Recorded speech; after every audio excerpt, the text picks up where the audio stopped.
Today, I sat down with Emily Ducker to discuss the lack of attendance at ASU Women's volleyball games. So I'm a student intern for media relations for Sun Devil Athletics. So basically, I help maintain the website. I work events, and we're kind of like the bridge between the athletic department and outside media, newspapers, TV, stuff like that.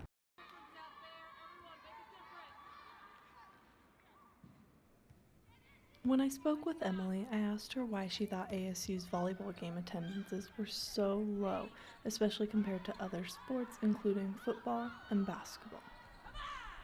Volleyball will have morning games, and not as many students will show up to those. But yeah, football is definitely the biggest one. Next, I asked Emily about the best game she's been to attendance-wise for women's volleyball. She talked about the 942 crew and how when they have a game of the week, there's always a lot more students coming and there's always a lot more activity involved. They'd have giveaways and they have a lot of cool things for students to get involved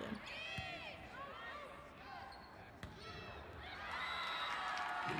So there was one volleyball game that I went to that did have a lot of students there, and that was one of the giveaways. They were giving away a shirt, and the student section was actually pretty full that game, but the rest of the season there really haven't been many students there, and I think there's a few different reasons for that.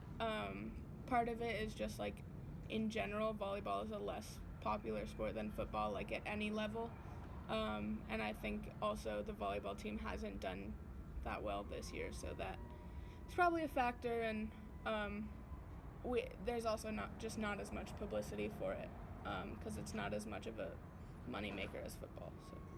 Next, I asked Emily about ASU's dedication to making sure that volleyball got the same attention that other sports do, especially football. I'd say that most of the sports, in terms of our office at least, there's similar. We do as much as we can for every sport. Like if you looked at the social accounts which our office runs if you looked at the social accounts for volleyball, there's just as much content as there is on the social accounts for football.